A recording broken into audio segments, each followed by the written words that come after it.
Hey guys, I'm here with Shane Getson, our candidate in Lac Ste and Parkland. Now, Shane, that is a big rural area northwest of Edmonton, right? Yeah, that's correct. Yeah, and which town do you live in? Well, actually, I live on an acreage, and I'm just north of, or south, I should say, of Calahoo, 779 and 633. Okay, and you So lived up in that 20 area for a long time? Or? We've owned property there for about 16, 17 years. We've actually had a residence there for about 10 to 12 years now at this point. Now, tell us a bit about your background, where you grew up and what you've been doing work-wise. I'm just a dumb farm kid. So There's no such thing. Where we come from in Alberta, there are no dumb farm kids. Exactly. The skill sets that I learned on the farm, the hard work ethics, the ability to operate equipment, the ability to talk to people and be down to earth, have served me well throughout my entire career. So you grew up on the farm? I did, yeah. Your folks, what kind of, was it mainly grain or? It was a mixed farm. Yeah. So during the 80s, we had cattle, we had sawmills, we did logging. Typical, yeah. Typical things to make ends meet during the 80s. To pay the bills as a farmer in the 80s, you had to have at least one other business going on. Absolutely. And our family was always industrious. My grandfather moved out to that area about 1918.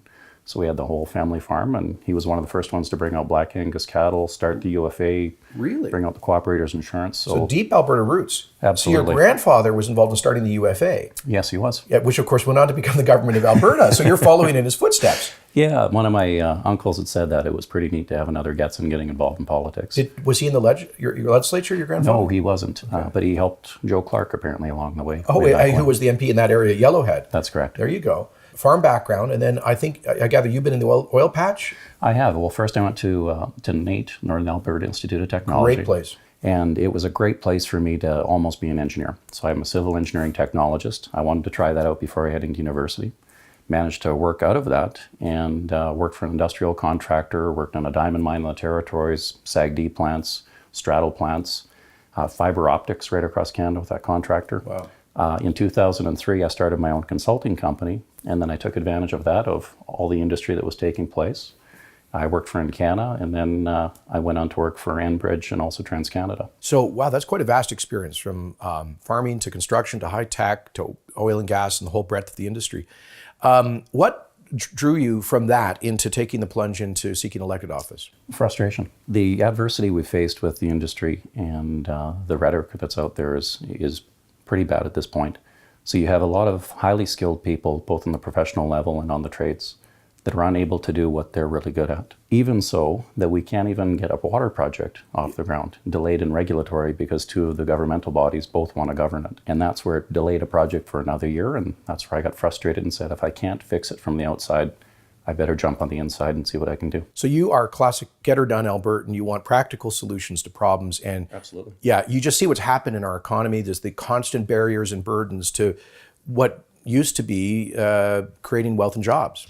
Well, the wealth and jobs go with it and the skill sets. Yeah. So when I'm getting a young engineer who works at a car rental agency to drive me to the airport, and he should be up on a project being 100%. A mechanical engineer, we've got something wrong. Absolutely. There's been this huge downshift in the labor market here. Absolutely. Final question, Shane. What are the number one issues you're hearing at the farm gate and at the door in your constituency? The economy. The economy usually outstrips everything about 2 to 1 about people's concerns. And in our area, the way I'm coaching is I'm approaching them. I want to know what matters to them. Mm-hmm. The economy, education are the top 2 items. The premature closure, might I add, of the coal industry in that area is a huge impact. Yeah. In so much as I was meeting with the mayor of Parkland and council, and they have deferred taxes upwards to $2 to $3 million. Not to mention all the jobs and the displacement along those lines. It is a big effect. And that touches on every other industry. I was meeting with the gentleman up at the Hutterite Colony in Rockford. They understand that there's an integration between agriculture and the oil sector, the energy sector. We are diverse. It's the 80s again. We're all involved. Yeah. There's pillars of economy. And if you knock one down, the roof falls. Exactly.